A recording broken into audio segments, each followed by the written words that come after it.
მოგესალმებით, ეთერშია გადაცემა რეზიუმე, სტუდიაში მუშაობს ჟურნალისტი მერაბ მეტრეველი. მივესალმებით ჩვენს რადიო მსმენელებს, ვინც გვისმენს FM 103.9-ზე რადიო პალიტრის ეთერით. ასევე მივესალმებით ჩვენს ტელემაყურებლებს, ვინც გვიყურებს ტელეკომპანია პალიტრა ნიუსის ეთერით. შეგახსენებთ, რომ შეგიძლიათ გვიყუროთ Facebook-ზე, პალიტრა ნიუსის გვერდზე და ასევე შეგიძლიათ გვიყუროთ YouTube-ზეც, live-ში.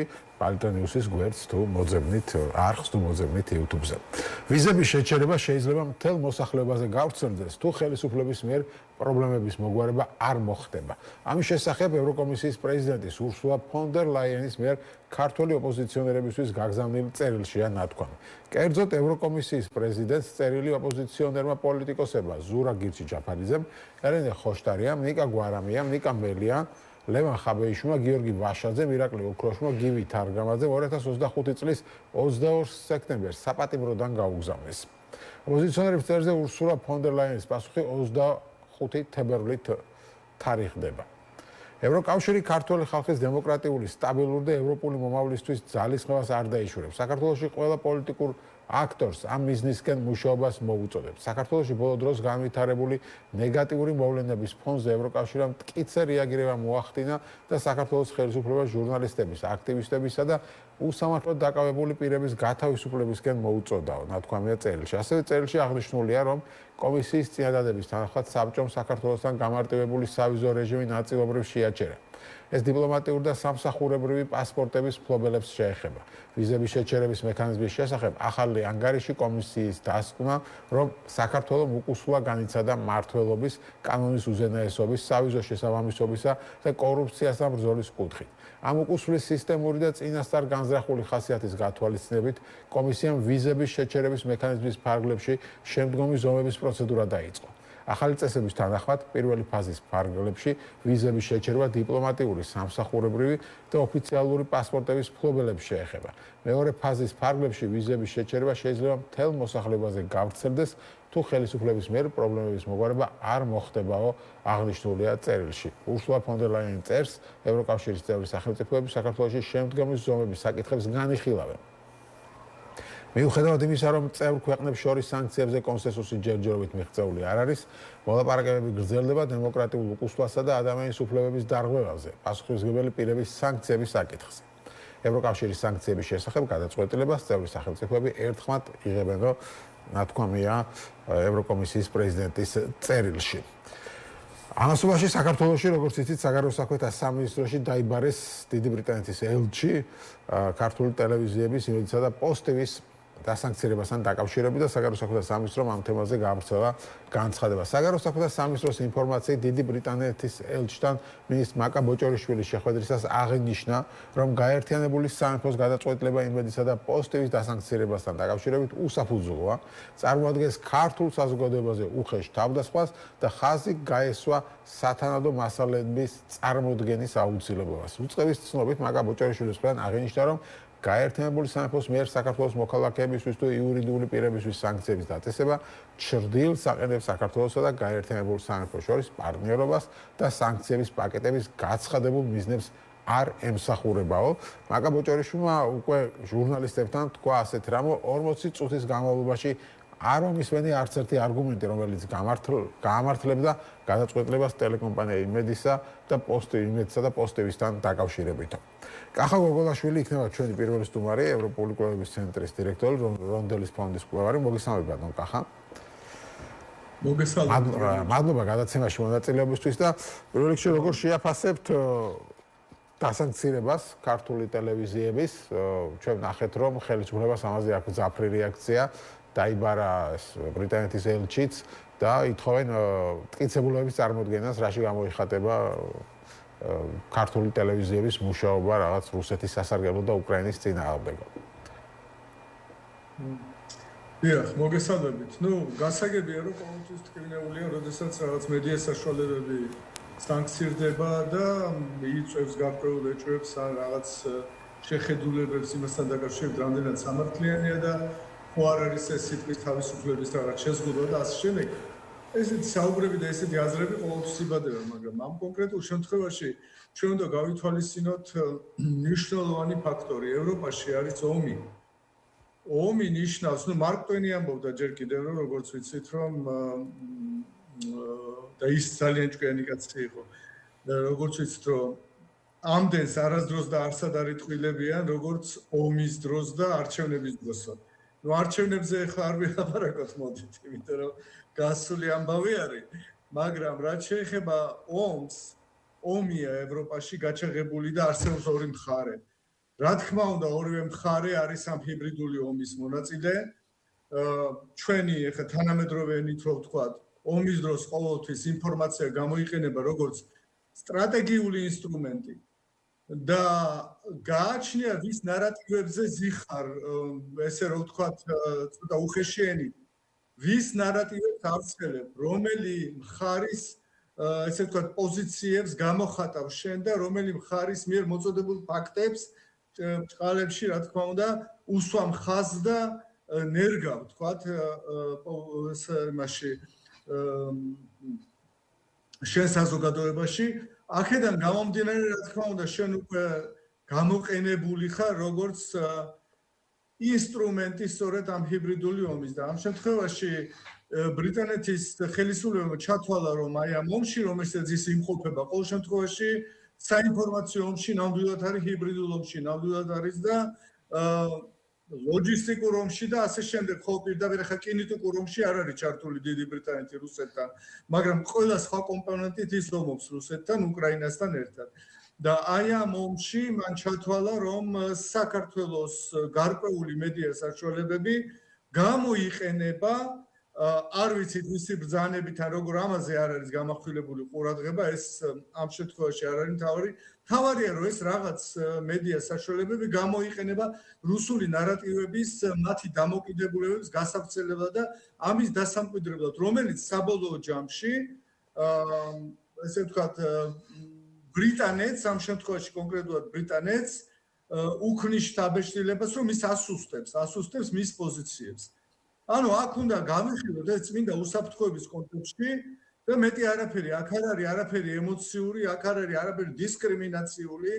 გასაგებია ეხლა რომ ხელისუფლების წარმომადგენლები ეცდებიან ამას ყველაფერს სხვა ერფერი მისცენ და საერთოდ უკვე შეჩვენ დიდი ხანია რომ ყველანაირი ესე ვთქვათ არგუმენტი მათი არის ემოციური და მოსახლეობა ასე ვთქვათ ყავთ აი ამ რაღაც კონკრეტულ ემოციურ განწყობებში მოხვედრილი და ასე შემდეგ, მაგრამ აქ ბრიტანეთის მხრიდან არის ძალიან ესე ვთქვათ რაციონალური გათვლა და ძალიან კონკრეტული ესე ვთქვათ ნაბიჯები, რომელსაც ისინი დგამენ იმისთვის, რომ თავიანთი პოზიციები კონკრეტულად დასავლეთის მთლიანობაში არ დაზიანდეს კონკრეტულად საინფორმაციო სფეროში. აი ეს შეიძლება გამიხილოთ აი ეს სანქციები, რომელიც დაადეს იმედს და პოსტივის ამ შემთხვევაში. ხო, ну ხელისუფლება თქვენ ხედავთ ამას განიხილავს როგორც რომ ეს არის რაღაც თავდასხმა ბრიტანეთის მხრიდან შალვა პაპუაშვილმა თქვა რომ 105 წლის წინ თავს დაგვესხა მე-11 არმიაო და 105 წლის თავზე ჩვენზე თავდასხმა დინმა ბრიტანეთმა განახორციელა უბრალოდ ქართულ ტელევიზიაზე ესეთი პარალელი გაავლო. ანუ აშკარად არამეგობრულ და ნაბიჯად და თავდასხმად განიხილავს ამას. ну ჯერ ერთი მოდი ვთქვათ რომ საერთოდ თლიანობაში ეს ჩვევია, რა თქმა უნდა, ქართულ ოცნებას და მათ, ესე ვთქვათ, სატელიტებს და მომხრეებს საინფორმაციო საშუალებები იქნებიან თუ სხვა ორგანიზაციები და ამ შემდეგ, რომ საქართველოს როგორც ასეთი აიგივებენ ქართულ ოცნებას და საქართველოს ინტერესებს, ქართული ოცნების ინტერესებთან, საქართველოს პოზიციებს, ქართული ოცნების პოზიციასთან გაიგებ და თუ ვინმე დაესხა თავს რაღაც მათ მომხრეებს ან ქართულ ოცნებას რაღაცა სახით, ისინი ამას წარმოაჩენენ როგორც საქართველოს თავდასხმას და ეს არის რა თქმა უნდა კიდევ დამატებითი ნარატივი, ეს არის საინფორმაციო ესე ვთქვათ რაღაც კონკრეტული message box-ი თუ რაც კიდე დავარქვათ, რომელიც ინერგება მოსახლეობაში და შემდეგ გამოიყენება ესეთი ხშირი გამეორებით. ამ შემთხვევაში ზუსტად მაგასთან აგვაქვს საქმე, მეტი არაფერთან. არანაირი თავდასხმა საქართველოსზე არ მომხდარა, მოხდა რაღაც კონკრეტულ ორგანიზაციებზე, ამ შემთხვევაში მედია ორგანიზაციებზე, ესე ვთქვათ, შეზღუდვების დაწესება, ესეთ თავდასხმათაც არ შეიძლება ეს განვიხილოთ არც მათზე, დაუწესეს რაღაც კონკრეტული შეზღუდვები იმისთვის, რომ მათი აზრით, ბრიტანელების აზრით შეამცირონ ან შეზღუდონ ან ყოველ შემთხვევაში გაანეიტრალონ აი ის ზიანი, რომელსაც ეს ორგანიზაციები აყენებენ ბრიტანეთის სახელმწიფოს. ამაზეა საუბარი, მეტი არაფერზე. ხო, ну, კი ბატონო, მაგრამ მე ვთქვი რა როგორც უყურებს ხო პროპაგანდა და წავიკითხე ასევე მაკა ბოჭორიშვილის უწყების განცხადება, ხო, სადაც ის ამბობს, რომ გაერთიანებული სამეფოს გადაწყვეტილება უსაფრთხო წარმოადგენს ქართულ საზოგადოებაზე უხეშ თავდასხმას და ხაზი გაესვა სათანადო მასალების წარმოადგენის მნიშვნელობას, ანუ არგუმენტებს ითხოვენ, რის საფუძველზე ვასანქცირებთო, ასევე გაერთიანებული სამეფოს მხრიდან საქართველოს მოქალაქეების თუ იურიდიული პირებისთვის სანქციების დაწესება ჩრდილის აყენებს ჩვენ ორი ქვეყნის ურთიერთობაზე, ასევე ქართული ტელეკომპანიების უსაფუძვლო დასანქცირება წარმოადგენს მედიის თავისუფლებაზე შეტევას, რაც ასევე მიუღებელია. ანუ ქართული ოცნება არაპირებს უკან დახევას, ითხოვს მტკიცებულებებს, ამბობს, რომ რავი, მაგალითად BBC-სთან დაკავშირებით ვიჩვლებთ საერთოდ და სტრასბურგამდე მივალთ და წავაღებინებთ უკან იმ ფილმს, რომელიც ჩვენზე გამოაქვეყნეს და ანუ სხვა მიმართულებითაც მათი მხრიდან არ იგრძნობა რაღაც აი დათმობების სურვილი და პირიქით ისინი ამას ასაღებენ როგორც რაღაცა აი სუვერენიტეტის დაცვას და შეტევაზე გადადიან ყველა მიმართულებით. ხა ესე იქნება ვთქვათ ევროკავშირი, ახლა უკვე ბრიტანეთიც და ადრე თუ გახსოვთ ესეთი დაბალი ღობე იყო მათთვის ევროპარლამენტი და თავიდან დაიწყეს იმით რომ ევროპარლამენტს ესხმოდნენ თავს ევროპარლამენტარებს. მერე იყო ასე ვთქვათ ბალტიისპირეთის ქვეყნები და ლიტვა, ლატვიას და ესტონეთს ლანძღავდნენ განსაკუთრებით, თითქოს ანუ ისინი გვერდჩიანო, თორე სხვები არაო. ეხლა მერე მთელ ევროკავშირზე გადავიდნენ, ბოლოს ხა გადავიდნენ უკვე დიდ ბრიტანეთზეც, მერე არ ვიცი ხა ამერიკასთან დაკავშირებით ცოტა ისეთი დამოკიდებულება აქვს. ბაიდენის ადმინისტრაციას ლანძღავდნენ, ტრამპის ადმინისტრაციაზე თავს იკავებენ ოფიციალური პირებით, თორემ ხა პირადი ფილოსოფოსი ზაზა შათირიშვილი უკვე ტრამპსაც ლანძღავს.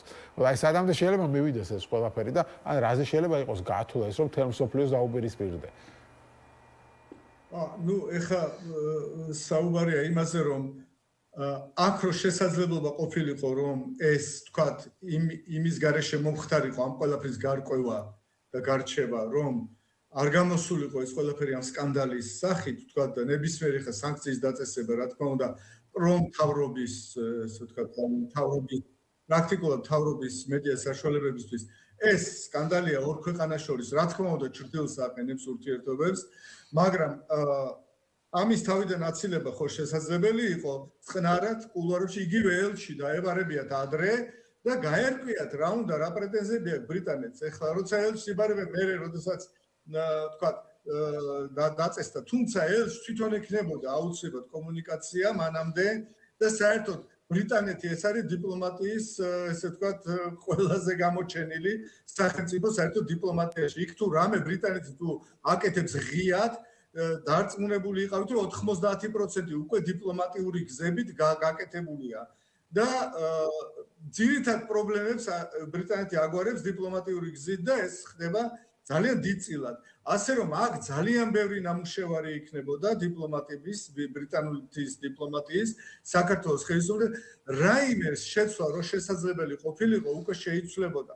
და ეხლა უკვე ძახილი იმის საუბარი იმაზე რომ აი ჩრდილოეთ მიაყენეს ჩვენ ურთიერთობებს და ასე შემდეგ ეს არის აბსოლუტურად ეხლა უკვე არანაირი აზრი არ აქვს ამას, იმიტომ რომ ეს ყველაფერი მოხდა იმიტომ სწორედ რომ აქამდე მაგალითად იგივე იმედი და იგივე მაგალითად პოზიტივი არავინ არ უთხრა მათ და თავრობიდან რომ მათთვის რაღაცა ეთქვათ ერთი სიტყვა რო ეთქვათ რომ იცით რა ბიჭებო შეამცირეთ არ არის საჭირო ამდენი ეხა ეს პირდაპირ რუსული ესე ვთქვათ იმიდან სალაგოვის სიტყვის პირდაპირ რა გამეორება და წარმოჩენა ისე თითქოს ეს ფაქტია და ნუ რა ვთქვა ეხა საინფორმაციო ფაქტია ეს ხო და ასე შემდეგ რო ითქვათ რომ არ არის მოდით შეამცირეთ ეს ყველაფერი არ მოხდებოდა რა თქმა უნდა და არანაირი ჩრდილი ესეთი არ მიადგებოდა მაგრამ ეს ხო სპეციალურად კეთებდა ხა თქვენი მეორე კითხვის მეორე ნაწილი საითკენ არის ეს მიმართული ჩვენ შეიძლება აქედან დავასკვნათ რომ ეს პირიქით ეს სკანდალი და ეს ურთიერთობა საერთოდ დასავლეთთან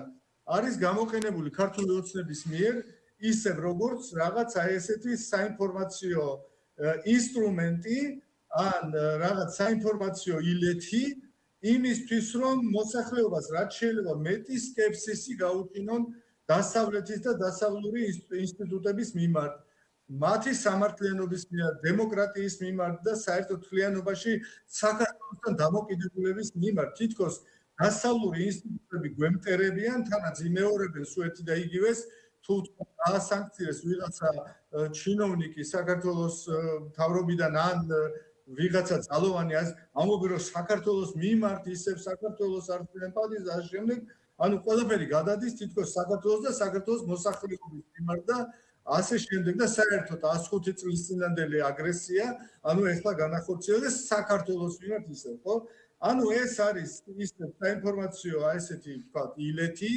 რომ დასავლეთის მიმართ გააღვიო უნდობლობა და წარმოაჩინოთ დასავლეთს არ ჭირდება საქართველოს და მას უნდა ჩვენთან აი ესეთი ურთიერთობების გაფუჭება ეს ესე იგი საბოლოო ჯამში არის პოლიტიკური ესე ვთქვათ პოლიტიკური რაღაც ნაბიჯების წყება რომელიც მიმართულია დასავლეთთან ურთიერთობების უფრო დაბალ დონეზე ჩამოყვანაზე და ამის დასტაბილურობაზე. ანუ საბოლოო ჯამში საზოგადოება უნდა დარწმუნდეს, რომ ჩვენ დასავლეთთან შეგვიძლია გქონდეს ურთიერთობები რაღაც ბიზნეს ან ასე შემდეგ, მაგრამ პოლიტიკურად ჩვენ ვერაზოს ერთმანეთს ვერ გავუგებთ.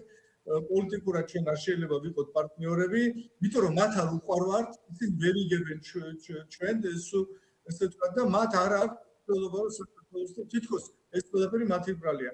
ამიტომ ჩვენ რახან ვართ ესეთი ძალიან ამაყიერი და თვითყოფადი და დიდი ისტორიის მქონე და არაფერში ნაკლები მათზე ჩვენი საკუთარი ცივილიზაცია უნდა შევქმნათ.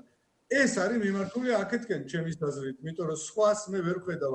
ძალიან მარტივად შეიძლება და ამის თავიდან აცილება. იგივე როგორც მაგალითად კულევის სპორტის ამბავი, ძალიან მარტივად შეიძლება და ამის ზუსტად დადგენა. მე არ ვიცი ახლა რამდენად ფაქტია ის რომ იქ ხდებოდა, მაგრამ ძალიან დიდი ეჭვი არსებობს, ხო? რომ კულევის სპორტიდან ხდებოდა ეს სანქციების თავიდან აცილება.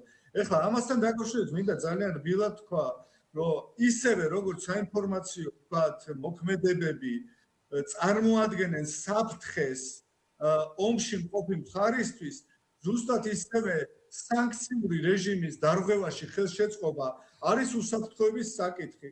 ისინი ფიქრობენ, რომ ჩვენ უსაფრთხოებას მივხვდება ის თუ საქართველოში მაგალითად ნეფსით ან უნებლიეთ, ხომ შეიძლება ვთქვათ არაკონტროლებენ როგორც საჭიროა ისე და ამიტომ ხდება ვთქვათ კულევის სპორტთან გამოვლა რუსების იმის და გადაფორმება იმ დოკუმენტების და შეიძლება კორუფციას აქვს ადგილი, შეიძლება აუცილებლად თავრობა ამაში არ იყოს ჩართული, მაგრამ არ ახდენენ ხო ამას ამის გამოკვლევას ბოლომდე და წარმოჩენას ესე ვთქვათ რეალური სიტუაციის ფაქტების და ასე შემდეგ და ისე ესე ვთქვათ მიშვებულია ეს საკითხი ისეთნაირად რომ თქვა რომ აი ჩვენ გვასანქცირებენ ჩვენ პორტებს ასანქცირებენ ამაშვებენ იმეშვებიან და მესამე ევროკავშირის ახლა სიტუაცია რამდენი ხანია გვაფრთხილებენ რომ უვიზო მიმოსვლას წაგართმევთ იმიტომ რომ ეს არის გათვალისწინებული ისეთი ქვეყნებისთვის და რეგულაციაში წერია რომელიც თქვა ადამიანის უფლებებს არ არღვევს მასობრივად და არ ხდება დემოკრატიული ესე ვთქვათ ესეთი ნორმების დარღვევა ქვეყანაში და არა ნებისმიერი ქვეყნისთვის, რომლიდანაც შეიძლება საფრთხე მოხდეს.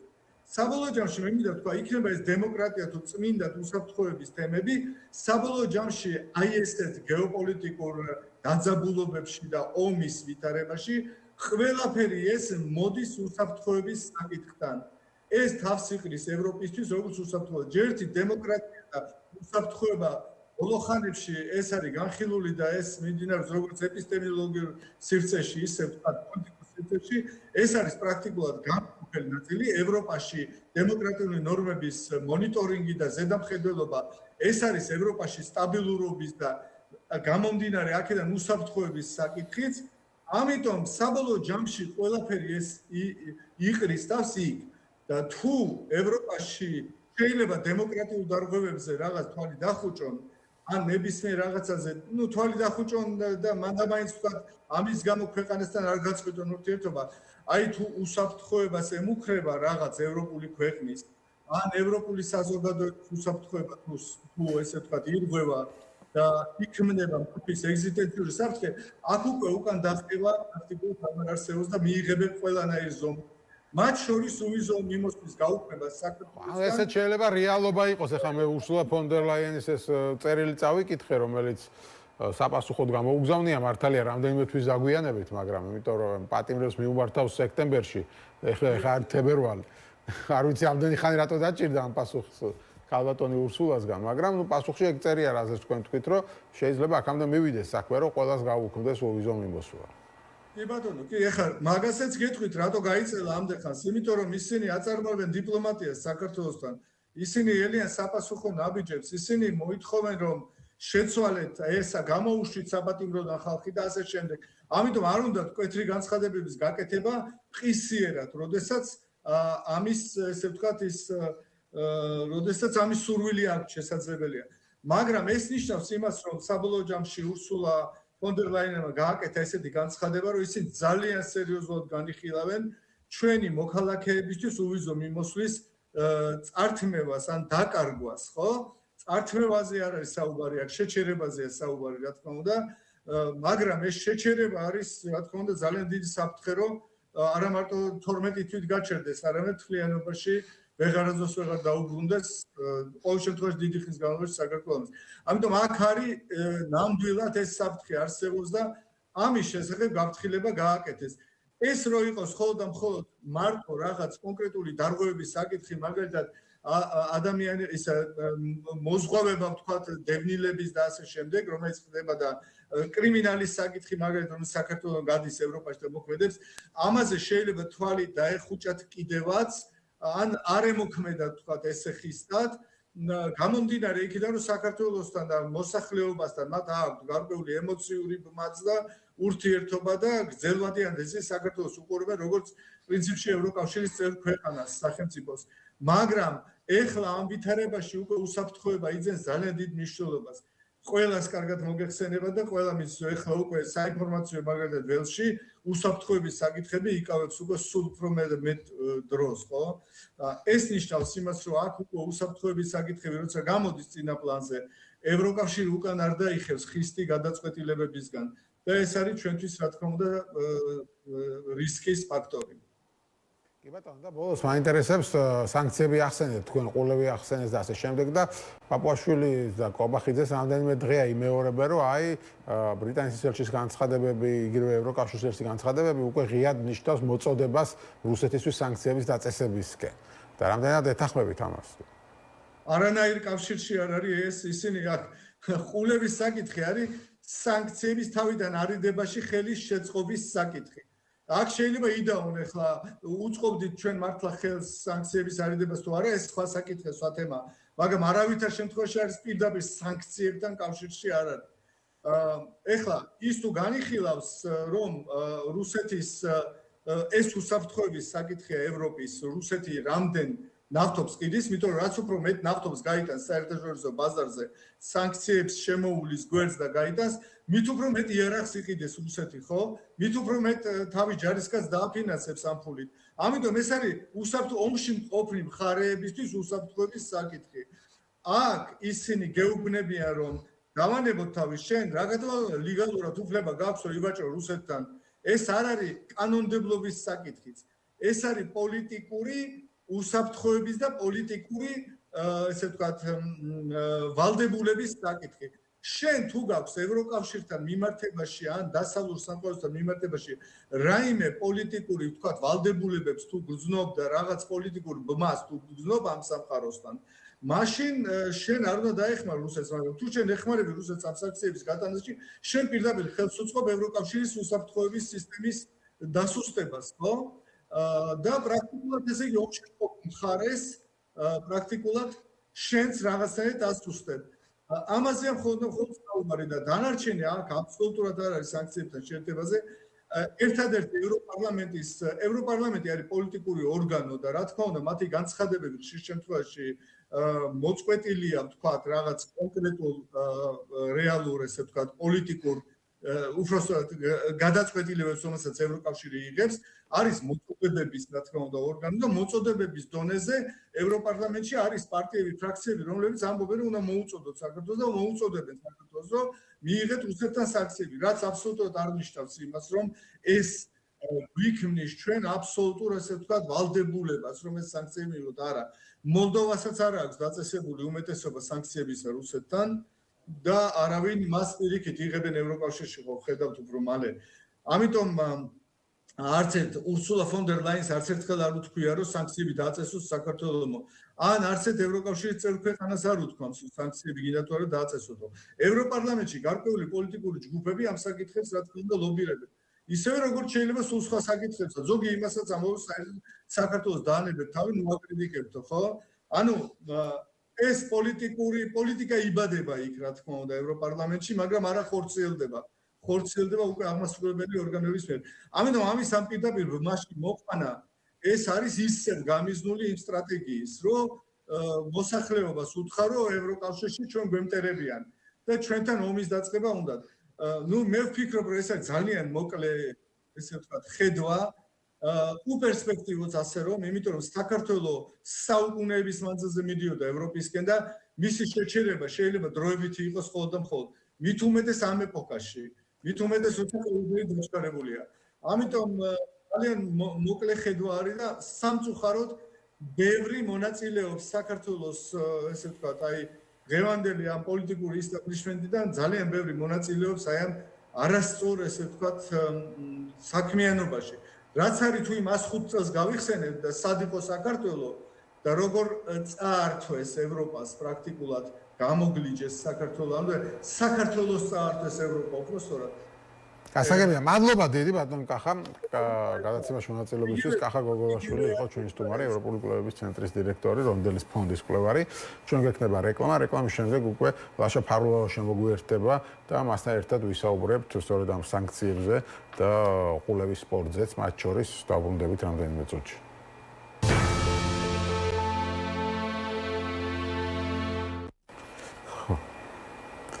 აშასე ჩვენ დავბრუნდით ეთერში და ერთიანი ნაციონალური მოძრაობა ითხოვს ნათია თურნავას გადადგომას და ამბობენ რომ განახორციელებენ მონიტორინგს როგორ ახსუნდება სანქციები.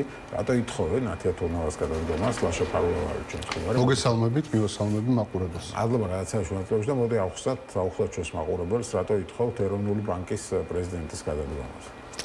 პირველ რიგში ყველამ უნდა იცოდეს რომ პირველად მოხდა ის, რომ დიდმა ბრიტანეთმა საქართველოში დაასანქცია იურიდიული პირები, TV იმედი და პოსტი. რაც ნიშნავს იმას, რომ ეს არის მხოლოდ პირველი ეტაპი, ამას მეორე ეტაპიც მოყვება, კონკრეტული ფიზიკური პირებზე გავრცელდება თარგეტირებული სანქციები და ეს პროცესი გაგრძელდება. თუ ვინმეს გონია, რომ აი ამით დასრულდა, ძალიან ცდება და მათ შორის ნათია თურნავას განცხადება, რატო არის პრობლემა მთელი საფინანსო სისტემისთვის, მთელი ქვეყნისთვის, მათ შორის დეპოზიტარებისთვის, ყველა იმ მეანაბრეებს გულისხმობ განცხადებას, რომელიც განცხადება პირდაპირ საქართველოს კანონმდებლობით იმოქმედება. კი, ანუ ნათია თურნავა 38,000 ლარს ანაზღაურების სახით ბიუჯეტიდან იღებს იმისთვის, რომ დაიცვას ფინანსური სტაბილურობა, ფასების კონტროლის შეძლოს და მათ შორის ინტერესი იყოს დაცული იმ ადამიანების, როგორც რეზიდენტების, ისე არარეზიდენტების, რომლებიც ქვეყანაში ფულს ინახავენ. ანუ ვისაც ანაბარი აქვს, ვისაც დეპოზიტი აქვს. პირდაპირ მისი განცხადება საფრთხეს უქმნის ამ ადამიანებს.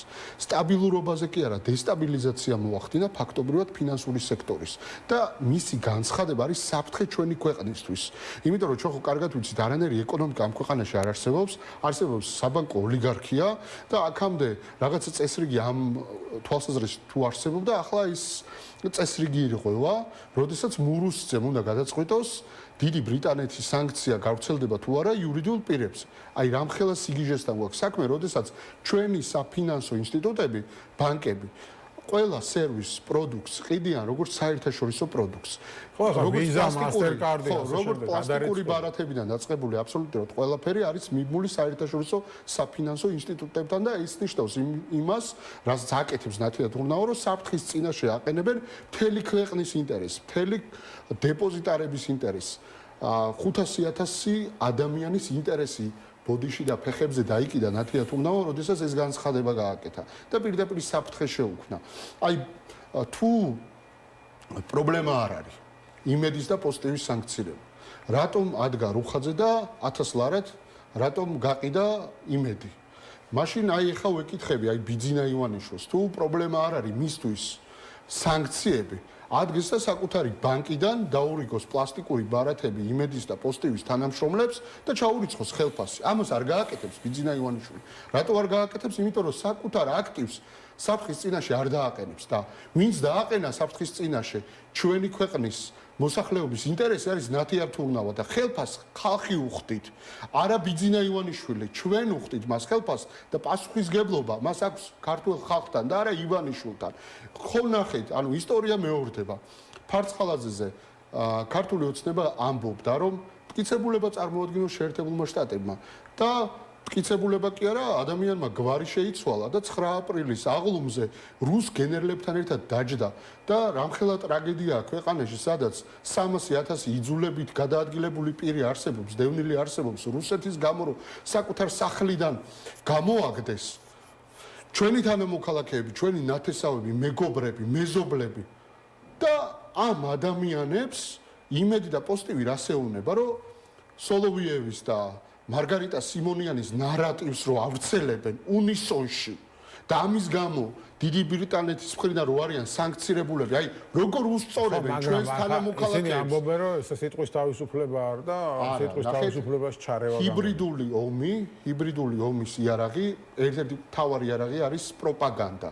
როდესაც მარგარიტა სიმონიანი ამბობს და ამას ავრცელებს, როგორც ჩვეულებრივ დღის წესრიგს, იმედი და პოსტივი და მათ შორის გვახსოვს ხო პოსტივის წამყვანები პირდაპირ იძახდნენ, რომ კი რუსი ვარო.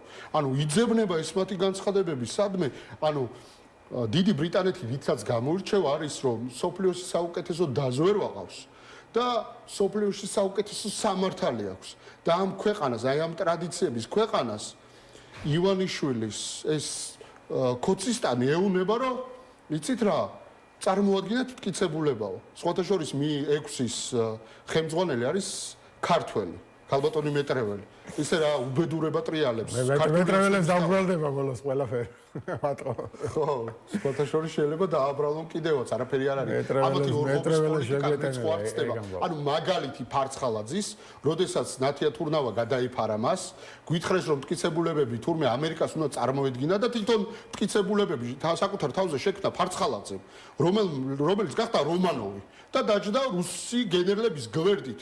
იმ გენერლების გვერდით, რომლებიც 2008 წელს გბომბავდნენ, იმ გენერლების გვერდით, რომლებიც აფხაზეთში ჩვენ თანამოქალაქეებს საკუთარი მიწიდან, საკუთარი სახლიდან აძევებდნენ. რაზე ვლაპარაკობთ?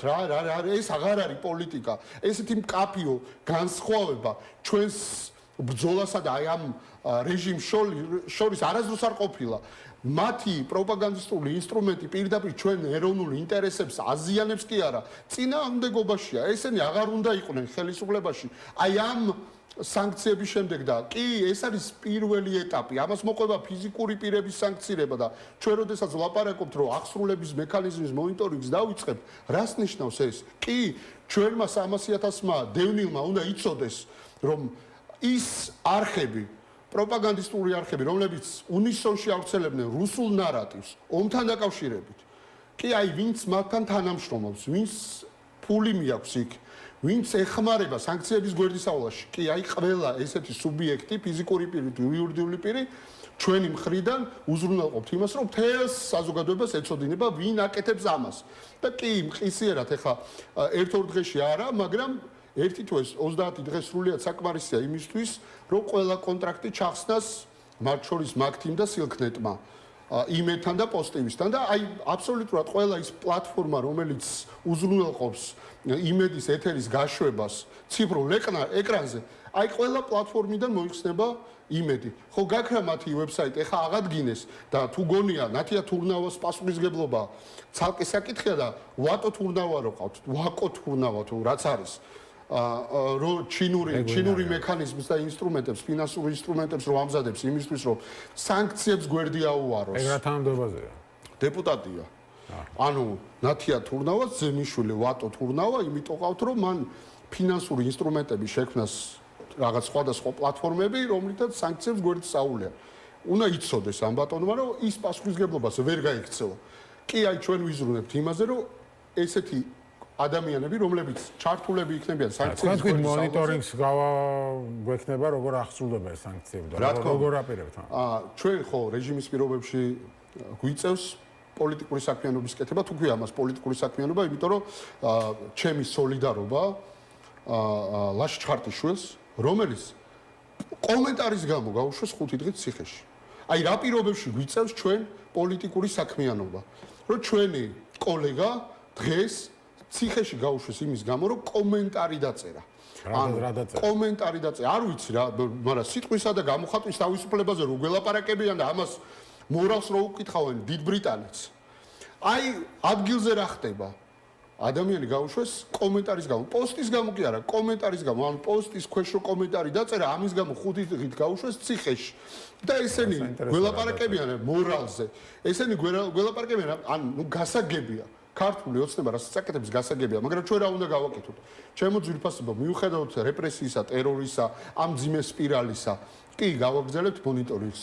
ვიღაცებს ეშინიათ, თუ ჩვენ ახლა ამ რეჟიმს ავყევით და დავყევით, მაშინ არაფერი არ გამოგვივა. ჩვენ ვიცით რისთვის ვიბრძვით, ეს არ არის ბრძოლა სკამებისთვის, ეს არის ბრძოლა თავისუფლებისთვის. ეს თავისუფლება ყველას უნდა შეეხოს. მათ შორის იმ ოპონენტებს, რომლებიც ახლა აი ამ სიბინძურეში მონაწილეობენ, ჩვენ გვინდა ქვეყანაში ისეთი დემოკრატიული წესწყობილება იყოს, სადაც ყველას უფლება იქნება დაცული. ჩვენსა და ოცნებას შორის განსხვავება რა არის, რომ ჩვენ გვინდა ისეთი ქვეყანა, სადაც ყველას ექნება სიტყვისა და გამოხატვის თავისუფლება, სადაც კულტურული თუ სხვა უფლებები იქნება დაცული და ამ ეტაპზე ხა ჩვენ რასაც უყურებთ დიდი ბრიტანეთი მაგაზე ოცნება გეტყოდათ ახლა რომ როცა იყავით ხელისუფლებაში მაშინ დაგეცვათ ეს ყველაფერი ძალიან მარტივია მერაბ თუ ჩვენ არ ვიყავით კარგი მე ხა გამიჭირდება ჩემ თავზე ლაპარაკი იმიტომ რომ არ წარმოვადგენდი ნაციონალური მოძრაობის ხელისუფლებას თუმცა მე ამ პოლიტიკურ ძალაში იმიტომ ვარ რომ დემოკრატიული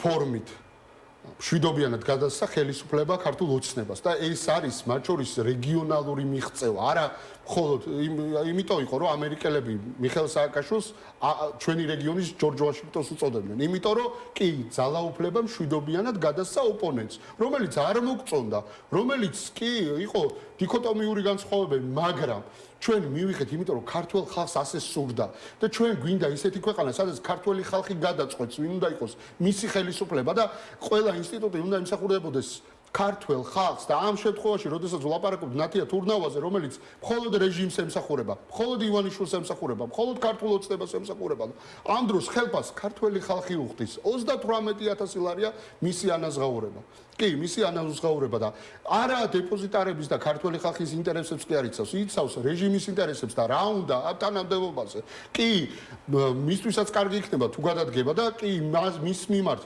ეხლა რომ ვილაპარაკოთ პოლიტიკური ზეწოლის ქვეშ არის რა ზეწოლა უნდა იმას ნათია თურნავას ის შეგნებულად აკეთებს ამ ყველაფერს ის სარგებელს იღებს ამ ყველაფრით და ცხადია ნათია თურნავასთან ერთად მთელი ქართული ოცნება უნდა მოშორდეს სახელმწიფო ინსტიტუტებს თუმცა ჩვენ ხო ამ შემთხვევაში ვართ დიდი საერთაშორისო ბრძოლის ნაწილი ბრძოლა თავისუფლებისთვის თავისუფლებას ვინც უქმნის დღეს პრობლემას არის რუსული რაშისტები როგორც უკრაინის პარლამენტის თავმჯდომარემ აი გამოეხმაურა პაპუაშვილს და კი რაშისტების აი ეს ბარბაროსობა თანამედროვე ბარბაროსობა რაც ხდება უკრაინაში რა თქმა უნდა ჩვენ ვართ უკრაინელი ხალხის მხარეს კი იმიტომ რომ რუსეთმა ეს რაც ეხა ხდება უკრაინაში ჩვენ თავზე გამოვცადეთ აფხაზეთში სამაჩაბლოში და როდესაც ახალგაზრდა გოგო მიკროფონი იმედის პოსტივის ხელში გაქვს და შეკითხვასო პირველ რიგში საკუთარი ისტორია უნდა წაიკითხო და მართლა სირცხვილია იმ მედიაში საქმიანობა რომელიც სოლოვიევის მარგარიტა სიმონიანის ნარატივს უნისონში ატარებს და პროპაგანდა იგივე საქართველოში ამარხების მხრიდან რაც არის რუსეთში. ამიტომ რაზე ვლაპარაკობთ? კი, ვითხოვთ ნათია თურნავას გადადგომას, მაგრამ ისეც კარგად ვიცით რომ ხა ნათია თურნავა არ ადგება და არ გადადგება, მაგრამ ეს პოლიტიკური პასუხისგებლობა, როგორც დამოკლეს მახვილი მის თავს უნდა იყოს და რა ცხადია ჩვენ იმიტომ ვაკეთებთ მონიტორინგს, რომ ქართულმა საზოგადოებამ კარგად უნდა იცოდეს, ვინ არის ბოროტების მხარეს, ვინ არის რუსების მხარეს, ვინ არის ბარბაროსების მხარეს და ძალიან მკაფიოა ეს ყველაფერი, რომ კონკრეტული პირები, რომლებიც ახლა დაეხმარებიან ფინანსურად და კი არიან ადამიანები, რომლებიც ამას გააკეთებენ. გავიგე, მაგრამ ქართული ოცნება ნახე ამას როგორ უყურებს და როგორ აწვდის თავის ამორჩეულს, რომ უცხო ქვეყანა ბრიტანეთი ერევა ჩვენ საქმეებში, აგერ საგარეოს განცხადებაც ეს არის, უხეში ჩარევა არისო და ამ ოპოზიციონერებს და სხვებს კიდე ეს უხარიათო, რომ ქართულ ტელევიზიას ბრიტანეთი ასანქცირებს. და ამაზე აგებენ თავიანთ პოლიტიკურ, ასე ვთქვათ, ის წესრიგს, რომ უცხო ქვეყანა რაღაცა ჩვენი ქართული ტელევიზიებისკენ კი არა ხართო, ბრიტანეთისკენ ხართ. კი, ანუ უცხო ქვეყნის აგენტურა ხართო. ამას ამბობს ქართული ოცნება, რომელიც ოკუპანტის მხარეს არის, ოკუპანტის ნარატივს ავრცელებს, ოკუპანტს ფინანსურ მხარდაჭერას უცხადებს და ამის ნათელი მაგალითია ყულევის ნავსადგური და იქ არსებული ჯერ რო არ გახსნილა ნავთობგადამამუშავებელი ქარხანა და უკვე ევროკავშირის მიერ მე-20 პაკეტის ობიექტია, სასანქციო ობიექტია. რატომ? იმიტომ რომ აი ეს არის საფარი და რუსულ საწვავს აი ამ გზით ატარებენ დასავლეთის ქვეყნებში. სხვადასხვა ჩრდილოვანი მექანიზმით. ხო და რა მინდა რო თქვა? რა თქმა უნდა, დიდი ბრიტანეთი იცავს ევროკავშირის უსაფრთხოებას. უკრაინა არის ის ხაზი, სადაც ევროპის უსაფრთხოების საკითხი წყდება და ჩვენც ვართ ევროპის უსაფრთხოების ნაწილი. სწორედ ამიტომაა კაია კალასის გზავნილში, რომ რუსეთმა უნდა დატოვოს ოკუპირებული ტერიტორიები, არა მხოლოდ უკრაინაში, არამედ საქართველოში. აფხაზეთიდანაც უნდა გავიდეს პუტინის რეჟიმი და უნდა გავიდეს სამაჩაბლოდანაც. კი, საფრთხე ჩვენს გვემუქრება, კი, ჩვენს გვაქვს ეს საფრთხე და რეალურად გვინახავს. ანუ ეს ეგზისტენციალური საფრთხე ჩვენ პირისპირ ყოფილვართ 2008 წელს და არა მარტო მე, ბევრი ჩემი მეგობარი ამ პროცესში იყო, კი, აი იარაღით ხელში და ვის ასწავლიან ესენი ქვეყნის დაცვას. ჩვენ ქვეყანას რო ვიცავთ და თავისუფლებას რო ვიცავთ, იმიტომ ვართ ამ ბრძოლაში მიუხედავად ტერორისა და რეპრესიისა და ეს არის. ყულევი ახსენე და სანქციები და პაპოშუნა თქვა, რომ აი ეს პირდაპირ თხოვენ რა გამოდის, რომ სანქციების დაწესებას რუსეთის წინააღმდეგ და ეს ნიშნავს ეკონომიკურ ჩვენთვის წამგემიან პოზიციაში აღმოჩენასო, გაზრდება გაზი, ბენზინი და ასე შემდეგ, თუ არ ვიყიდით რუსეთისგან, ეს ნიშნავს მერე საერთოდ ესკალაციას რუსეთთან, ომს ნიშნავს საერთოდ და ასე შემდეგ. ტყუილია. უნდა აუხსნათ ჩვენს საზოგადოებას. ყულევის ნავსადგური წლები აოპერირებს, ეკუთვნის აზერბაიჯანულ სოკარს, იქ საქართველოს მთავრობამ, ოცნების მთავრობამ გახსნა ნავთობგადამამუშავებელი ქარხანა, რომელიც ექსპლუატაციაში არ არის შესული, ანუ არ ამუშავებულა, ბოლი არ ამოსულა და უცებ გაიტანა მხოლოდ იანვრის თვეში 56 მილიონი დოლარის ნავთი. საიდან მოვიდა ეს ნავთი? კი, ეს მოვიდა რუსეთიდან. არის სანქცირებული? კი, არის სანქცირებული. ევროკავშირის მე-20 პაკეტი ვისეხება კონკრეტულ საბაზისო ინფრასტრუქტურას, ლოგისტიკურ ინფრასტრუქტურას, რომელიც ატარებს რუსულ ნავთს. ჩრდილოვანი ფლოტი არის მათი სამიზნე. ჩრდილოვანი ფლოტით ხდება ტრანსპორტირება აი ამ ნავთის და საფრთხე, რომელიც ახლა საქართველოს ემუქრება, არ არის მხოლოდ საქართველოსთვის. საფრთხე არის აზერბაიჯანისთვის და მთელი რეგიონისთვის. 2.5 მილიონი ტონა საწვავი გადაიზიდება ტრანზიტით ყულევის ნავსადგურით. ანუ აზერბაიჯანულ სოკარს 2.5 მილიონი ტონა საწვავი გააქვს ევროპაში. კი და ახლა საერთოდ ფართოვდება სოკარი და ევროპაში დაიწყო ინფრასტრუქტურის შეძენა.